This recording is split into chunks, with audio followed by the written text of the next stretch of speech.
Welcome to Startup Stories, where we go behind the scenes of some of the most interesting and innovative tech startups in the world.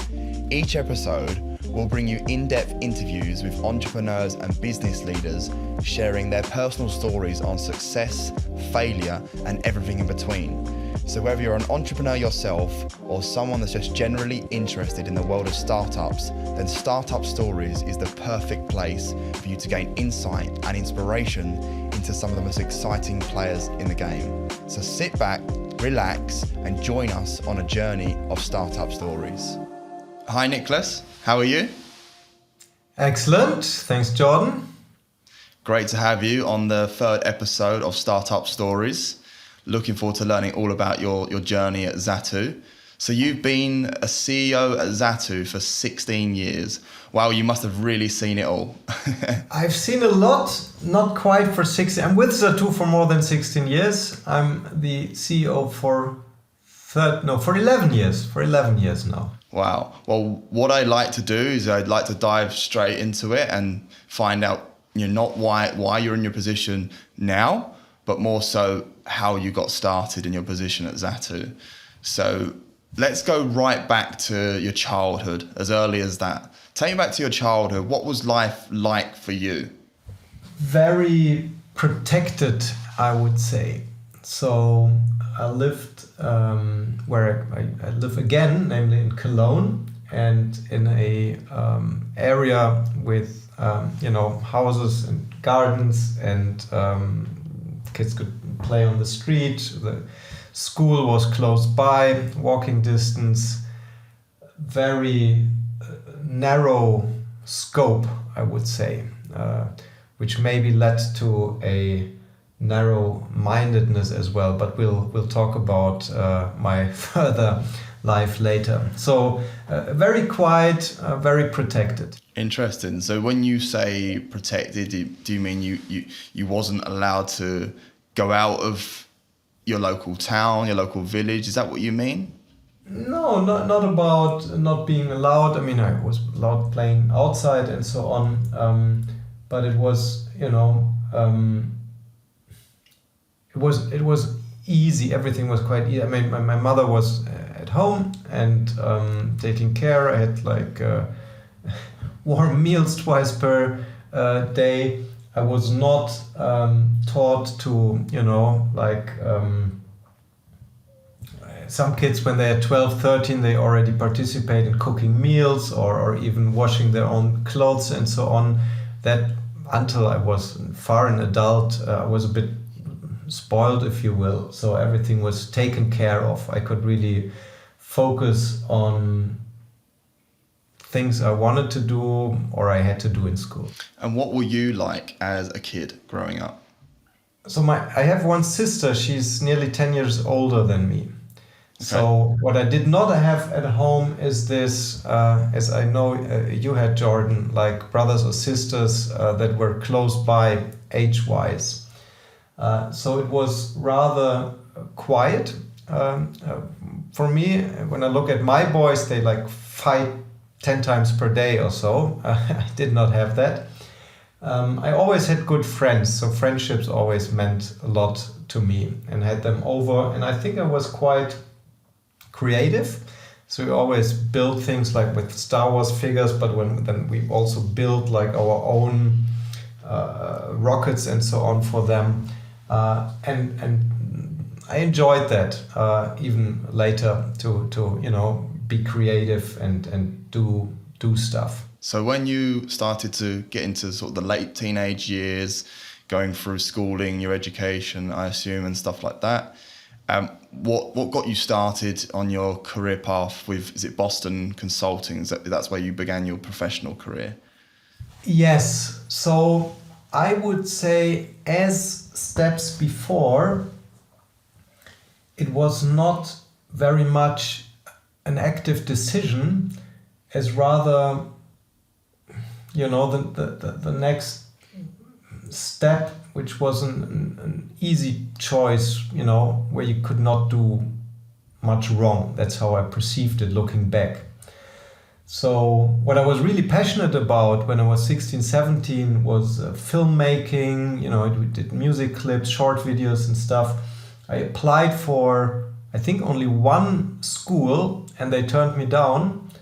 And I was like, okay, then not, and then I just study economics and law. That's like the logic is I don't do a lot wrong if I do that, right? I have a good base for everything. And I was quite fast in finishing that, and then I also did my PhD and second law exam. It's like the logical steps without having to make a big decision. And since I did not want to become a lawyer or a judge or something, I felt okay. Somebody told, actually applied for Bertelsmann. They had like the young entrepreneur program, and I naively thought, well, I have great grades and did a lot of internships and so on, and they must love me. And they were, of course, very right in not giving me that job, because I didn't know anything about real life as an entrepreneur. And so they turned me down. And I remember talking to one of their recruiters, and they said, well, you have this background in law, but you want to go to business. Why don't you go to a strategy consulting firm in between? I thought, well, that sounds good. So let's apply for that and do that. So it was still that rather, easy, just go along, basically. Up to my time at BCG, which I'm very grateful for. That looking back, I did learn a lot there, though I realized parts of it only later. So when you did 4 years there, right? Is that right? 4.5 years, including 1 year MBA. Okay. So what all of a sudden made you think, right, this is enough for me, I want to try something new, and then transition to Zattoo? How did that come about? So when I went to BCG, the plan was clear that I did not want to become a consultant for life, but I saw it as a step in between. And then it became more and more clear, now, Nick, you need to decide. Now you finally should do what you actually want to do. And I was quite late with that, but I felt that I was not 100% passionate for consulting. And also I did insurance companies and industry I was not that interested in, which, by the way, is also a big mistake, that to come in a job with that attitude of it's not, I would have wanted to do something else, but all right, I'll do that. So because then you're not giving everything for the company, and as importantly, you don't get as much out of it for yourself. But again, I didn't really realize it. I look at younger colleagues of mine now, and they are much smarter than I was. But then it was really clear that I said, okay, Nick, the next thing you have to pick based on what you really want to do, and what what feels good, what feels like fun, what gives you 100% energy to go for it. And as I said, I was very much into movies and television and so on. And while Zattoo is not a TV production house, it was all around TV. It's a tech company, still is. We're distributing TV, but it's all around TV. So that was my chance to dive in. And my first job, I didn't start as CEO. My first job was content acquisition. So dealing with TV stations, making deals with it, which was great, because it was not just something I thought is cool and I felt passionate about, but also something I could use my skill sets as a consultant for, and law background. So it was really all coming together, which gave me the chance to then really giving 100% and doing a really good job. And then within Zattoo, I'm grateful to get the chance to then further develop. So when you joined Zattoo, it wasn't at the very beginning, was it, when they founded? So it was founded in 2005, and it really started mid 2006. That was the first time that the product was actually out there. And for the World Cup 2006, test users could actually see how that is working. Really live streaming television on your computer. And I joined in January 2007, so half a year after the whole thing really started. So, as you say, when it really started around the 2006 year, and you came in 2007. So, when you joined, can you give me an idea of where the company was at then, and then what your position allowed the company to do or transition into? So, the company had a working product which was very innovative at the time, very unique, also with a lot of flaws, of course, but still outstanding. What we did not have at that time is a reputation, a significant amount of users. And what we also did not have is any content rights outside Switzerland. Mm-hmm. In Switzerland, it's important to understand the regulatory environment is very easy. You go to a collecting society, so a society that aggregates all rights, basically. I'm simplifying a little. And you say, hey, I want to start redistributing TV. And they tell you, okay, that's per user, 50 cents, go for it. And that's it. Very standardized. While in all other countries, in Europe and elsewhere, you need to negotiate also with TV stations to get the rights. So it's far more complex. And we didn't have that at the beginning of 2007. So that was the situation when I started. Shortly after I started, and nothing to do with me starting, there was a TV show in Switzerland which picked up on Zattoo. And that's where the users poured in and word of mouth spread and so on. And it was clear, hey, that is a thing, that's a product that users actually like. So that happened shortly after I joined. And regarding the rights, I was not the only one dealing with that. There were also colleagues dealing with that. We jointly found ways to acquire rights also outside Switzerland. Very interesting. So you started off your position out as a content manager, right at the beginning. So what led to someone going from a content manager position to CEO of a big business? You're what, 250 plus people nowadays? So have you always had leadership qualities in yourself? Did they see that?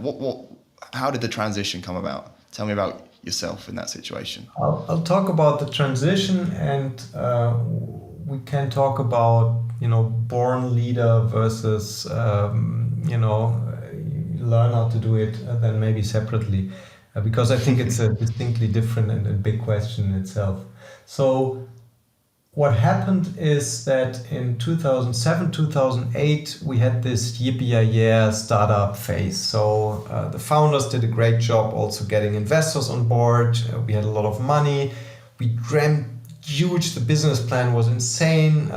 So the idea was to take that product and a B2C model around the world with an advertising finance. So TV, for free, financed with little ads. When you switch the channel, back then the technology was not like you have instant, starts. It took a couple of seconds to buffer, and in that little time you show a little ad. That was the original idea. Mm-hmm. And we thought that's great because you have like satellite and cable, and back then in a lot of countries TV stations were actually paying for distribution. They were not getting money for content but paying for distribution. I thought they will love us and give us the content for free, we'll distribute it for free, and we'll make money with advertising. So the reality looked different. The strategy of most channels already was no, we get money for content, which makes it hard to finance it purely with advertising, because if you pay per user for the content, you need a certain amount of money per user, which generally requires a subscription model or at least a mixed model. Anyways, in that phase, it was all growth, hire more people. A lot of great people joined. One of the founders, McKinsey. So I think when I started, there were like 5-6 McKinseys at the time. So really like high quality people on that side, high quality people on the engineering side. The other founder is a professor who kind of hand selected the very best students to join, also found some senior PhDs and so on. It was really a top-notch team. Now, in 2008, we found that the product works very well in the sense of attracting users. With our business model, however, more users meant more streaming cost and more content cost, because both are completely variable depending on how much users you have. And the advertising model was not yet working at all, which meant the more successful you are, the bigger your burn rate gets. Also, the team got bigger, so the fixed cost increased. And in 2008, the financial crisis came along. I think it really hit end of 2000, but mid-2008 was already like, things get more difficult, investors more careful, and suddenly a business model which was innovative and original a year ago became unproven, because you couldn't show, anywhere else in the world somebody being successful with that, because you were the first one. So it was very difficult in that situation, and to cut it short, we didn't get the funding to just power through, and we had to significantly reduce costs. We also had to decrease the team from more than 60 to below 20 people. We had to renegotiate contracts, which sometimes came with bigger minimum guarantees, which was clear we couldn't really fulfill. We changed the technology. We went out of countries, which we put a lot of effort going into, to then restart basically in 2009 as a much smaller version with a much more conservative approach, with a clear goal: let's prove the business model, let's get profitable. And within that phase also, like, everything changed, right? And my job was basically, after spending all that money on content, now get it back. So I became responsible for our advertising business. And that went well. It gave me the chance to prove myself, and the board, so founders and investors, found that I did a good job on that. So in 2010, I became COO, which was kind of a test phase for CEO. And then in January 2012, I became CEO of Zattoo. That was a very interesting story. So would you say that the crisis in 2008 was almost a good thing, really? Because from my experience, when something like a crisis happens and you have to sort of reinvent yourself and revamp the whole business, the best ideas and transitions come from bad times, in my personal experience. Was it the same for Zattoo, would you say? Definitely in some regards. So if that would not have happened, we would have probably continued with some mistakes longer than necessary and burned more money than necessary. So it forced us to concentrate. Also true is that in that phase, and you often have that in a company, right? The pendulum that maybe swings too much to one side. So we became super thrifty and super conservative, which was okay because we were very early. On the other hand, in a dynamic market, it should really be about growth, right? You should be able to invest in growth, capture market share, and so on. It's not we basically had a strategy which more resembles in your strategy matrix, like turning it into a cash cow at a point where the market is still starting to grow. So that was a great learning, I would say, and it's still in our DNA to be very frugal, is that the word? And at the same time, it was very important to also get out of it. So when we became profitable in 2011, 2012, we sat together and said, okay, and now we really need to invest much more again. And we can, because we were growing, profitably growing and so on. So we said, let's not start paying dividends or something, but really go for growth, invest in our product, which means investing in our team. The complexity grew. Was not just an app for the computer, but the iPhone came up and then the Android phone and smart TVs at the horizon. So the amount of work, also the amount of people needed for a modern IPTV service exploded. While at the beginning, maybe, you could do the thing with 5-6 people, suddenly you needed easily 20, 30, 40 people to be competitive, because also the market around us picked up and telcos invested and so on. So it was crucial to also change our strategy again, or adapt it to more invest and growth oriented costs. Yeah, I can imagine as you say, like the market evolving themselves as well. I mean, it was probably like the mid/late 2000s when the iPhone started to become popular. And obviously now today, almost every single person you and I know have an iPhone. So that's a massive contributor towards what people watch their content on live streaming and stuff like that, which I imagine has a good impact on Zattoo, because obviously that's the industry that you're in.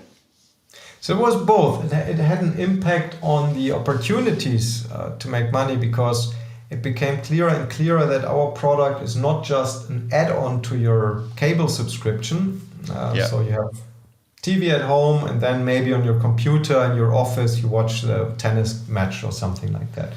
But with more and more devices, with better and better broadband penetration, and also with features like personalization, but especially time shift, it was clear that our product is in many ways superior to traditional TV. It's not just, it's available on the same thing on your computer, but it's actually better in many regards. So that was a huge opportunity for growing subscribers, but also growing our B2B business, where we offer our product as a white label to ISPs who not only want to sell internet, but then also modern IPTV, move away from traditional cables. So that was a huge boost. And on the other hand, it also, again, changed the complexity and the need for investment. And back then, there were two competitors in Switzerland that were roughly our size. They came in later, but they did some things better than us. And it was really roughly on par, the three of us. And there, I would say, we really outpowered by investing, adding more devices, becoming stronger, and betting on the right strategy. What would you say has been the best part of your journey so far at Zattoo? I wouldn't want to miss any of these different phases. I think what was very satisfying is when we decided, let's invest again in growth and let's enter the B2B space, which was also a big bet, to see this plan working. To see a plan working is quite satisfying, and doing that with great people around you who enjoy that, hiring more great people after having this phase of this down phase. I think we and I could appreciate the going up again even more than in the very first startup phase. Yeah, that must have been so satisfying. And that was in the year 2011 when you... Roughly 11, 12, that's when we started to say, okay, let's go for it now. We have the strength. We've been in the fitness studio for a couple of years, and now we know much better how to spend our money than in year 1 and 2. Yeah. And does that correlate with being the toughest time of your journey as well, or has there been a different, tougher time? I think at least subjectively the toughest time was from mid 8 till end 9, when we didn't know if Zattoo would survive. So it was very close. And I think a lot of companies have to go through that phase. And I don't even know if it's like, necessary or the time you learn the most from, but it's just, it was true for us, and I know it's true for a lot of companies, that you go through a phase where you don't know if this whole thing is working, where you don't know if you have enough cash next month. And that also was a phase when we again had to reduce the team. So a lot of people issues, which are usually the one that stress you the most, at least that's true for me. So that was the toughest time. How close really were you to Zattoo no longer being a business anymore? Close. We were close to it. We didn't have the full backing of investors. We were depending on TV stations also being okay with having new terms. I mean, we were very transparent about our situation. That if nothing changes, all the contracts are there, we will not survive that. Then we have to go to the court and say, here we have more, debt than money, or however exactly that's defined to be insolvent. So it was definitely close. And one of our founders, Bea Knecht, she also invested again in the company, so she strongly believed in our future, and basically made sure that we could go through that phase. And obviously, fast forward to today, you seem like a thriving business, 250 plus employees. You've expanded quite a lot. I do see you a lot over LinkedIn and stuff like that. So what are the goals now for Zattoo? What are the ambitions? How far do you want to take it? So we want to continue growing for sure. We're still in a dynamic market, so we think just sitting there does not make sense. We want to grow, and the clearest growth opportunity we see in the B2B field. So on the B2C side, where we go out with our own brand, TV as an app, right? We concentrate on Switzerland, Germany, and also Austria. And as of today, the plan is to stay in that region, because we still know from our early days how difficult it is to enter a new region. You basically start from zero again. You need to acquire content, you need to build a reputation, you need to get users on board, you need to get involved in the local advertising business. So the business case for that always looks like, okay, big pre-investment, and then it takes time, and then you break even, and then it takes time to get your money back. And that's a big bet which depends on a lot of external factors that you cannot control. It's always possible that like the biggest private TV channel would say, I don't give you the content anymore because I changed my strategy, or I double the price, or whatever. So the beauty of the B2B business is that you partner with ISPs that already have users, that have a reputation, that have a way to make money with users, and that also have a need, because our typical customer would be not the Vodafone or the Deutsche Telekom, but the slightly smaller, sometimes still very big, but smaller than those global players, and sometimes also really small ISPs that still want a modern IPTV for their users, so they can also offer internet and telephony and TV and have a triple play offer to compete with the Vodafone and the Deutsche Telekom. And that is something where I feel our product is a perfect match for.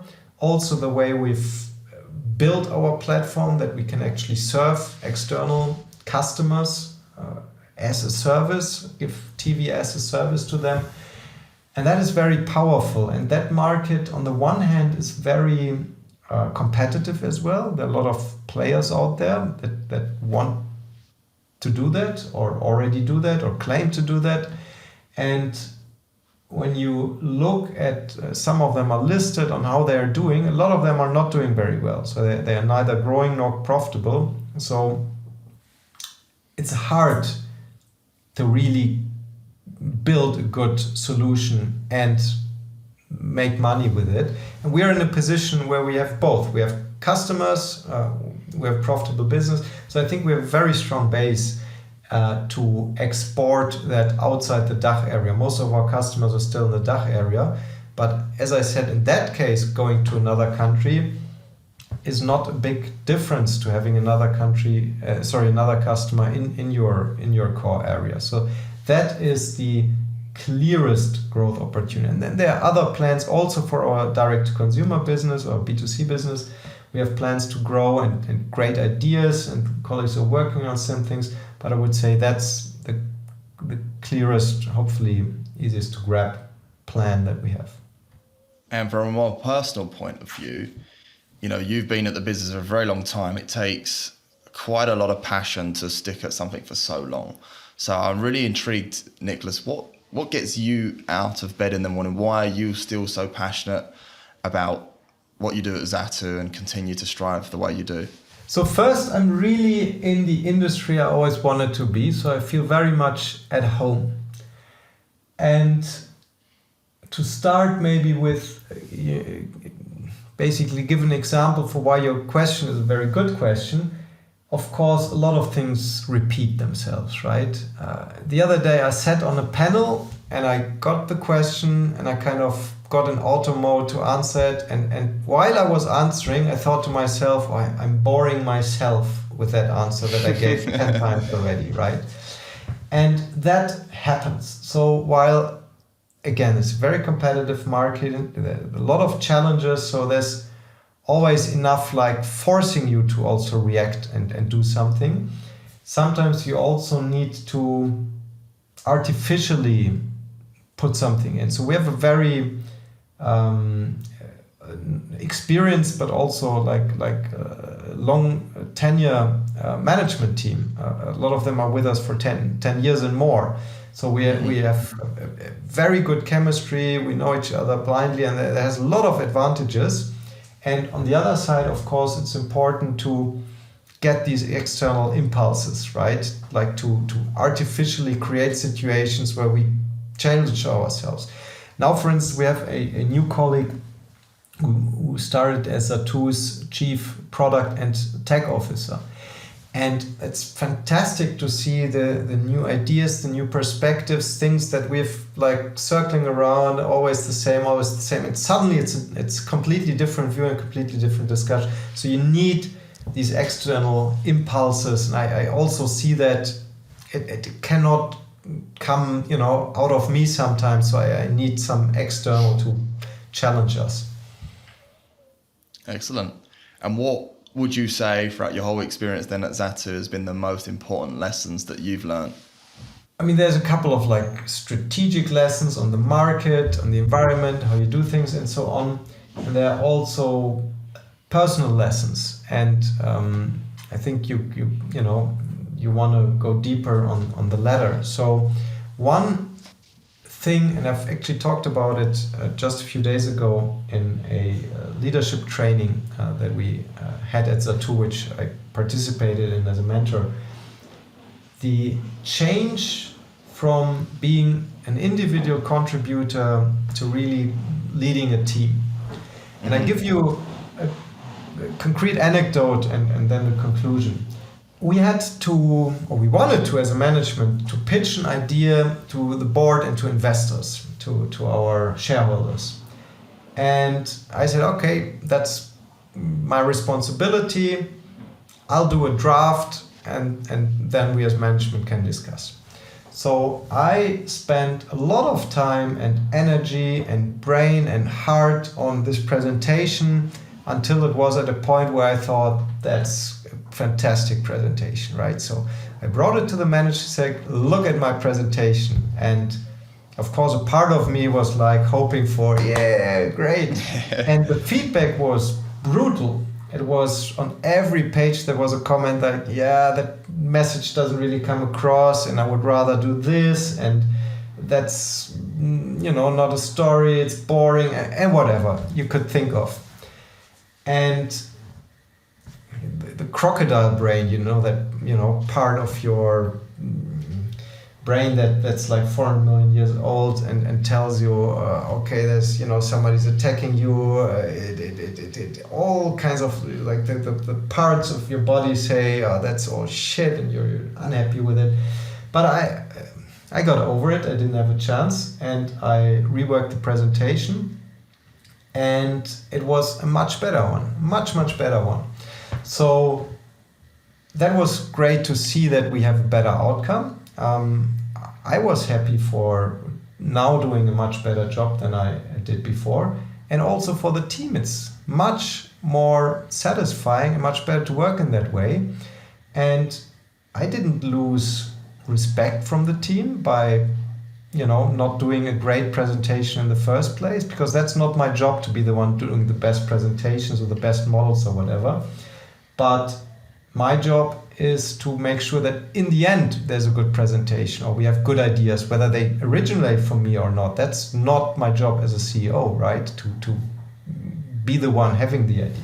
And I think that's a big aha moment where you feel comfortable and like sharing something, putting something in, going in with an idea, letting others destroy the idea, be completely open and say, okay, it's a great privilege as a CEO to then say, oh, that's a great idea, let's pick this one. And I become the biggest cheerleader for that idea and make sure that the organization and the team, everybody gets behind it. And that was one of the many learnings during my time at CEO and getting into that role. Earlier you asked me whether I'm like a born leader or something. I was not captain of the football team. I did a lot of sports, but I was not. I didn't like speaker of the school or something like that. So no, it was not clear, that I'm the person who has to do that. But a lot of that can be learned if you keep an open mind and really understand what the role is about. It's a great story, and it was making me smile when you was telling me about the lesson as well, because I had a very similar experience where I was writing some letters to some prospect clients, and I'd spent so much time on it that you really invest in it. But the more you invest in it, the more time it takes, the more it hurts when you get feedback. And I think it's an ego thing. You're like, oh, when they tell you this is wrong, that don't sound right and stuff like that. Exactly what you thought, where you feel a bit attacked at first. But then I took some time away. The next day I thought, you know what, actually, they may be right. Ultimately, the audience are going to be right because they speak for the volume rather than just me as the individual. And then I critiqued it kind of like what you said, and it did turn out a lot better. It was almost like a resemblance of what you were saying. So totally resonate with that. Good job getting fantastic. Over it. It's a big learning. Yeah. It is. And we always finish off on a bonus question, Niklas. So our last guest always leaves an interesting message, or a question, for the next guest. So the last guest asked, if you could give one piece of advice to yourself at the age of 18, what would it be? I spent 2 terms in an English boarding school when I was 16. And my attitude was a bit similar to what I shared when I entered strategy consulting. I thought the world is waiting for me. I'm a great guy. And so I played football and tennis, or at an all right level, not like super well, but these were my sports. And when we started, there was a bit of tennis, but then the weather got too bad for tennis outdoors, and football, like European English football, was only played by those who didn't really care for sports because everybody was playing rugby. Right. And I said, no, rugby is not my sport, football is my sport. So I kind of played football with people who prefer to, smoke a cigarette rather than playing football. Instead of saying, hey, then I and I make it to the second team of the rugby team. I won't make it to the first team, I never played it, but the second team I could probably do and enjoy that new experience. I mean, it's a fantastic sport. Enjoy everything around it, the team feeling and so on. And I was too stubborn and not open enough. At the very beginning, I said, the way I grew up, it was all very narrow, very protective, and I was probably too narrow-minded. It's like, that's how the world should look like, and no, that's not my sport. So the advice would be to really go all in when you have the opportunity, and then still maybe you find, okay, that's not my thing, but first give it a chance, give it 100%, and that's the best way to get the most out of for you. Thank you, Niklas. So what a wonderful story. I'm looking forward to getting it out to the rest of the audience and they can hear this amazing story. You've been fantastic, Nick. I really appreciate it. Thank you very much, Jordan. That was fun. Thanks for taking the time and giving me your attention. Very much appreciated. No problem at all. I wish you all the best and I'll speak to you soon. Thank you. Thanks for listening to this episode of Startup Stories. I hope you enjoyed hearing from our guests and learning more about their journey in the startup world. I'll be back soon with another exciting episode featuring a new guest, so make sure to subscribe to Startup Stories so you never miss an episode. Also, don't forget to follow me on social media for updates and additional content. And if you have any suggestions for guests or topics you'd like to hear about, please reach out to me. And as always, I appreciate your support and feedback. Thanks for listening, and I'll see you next time.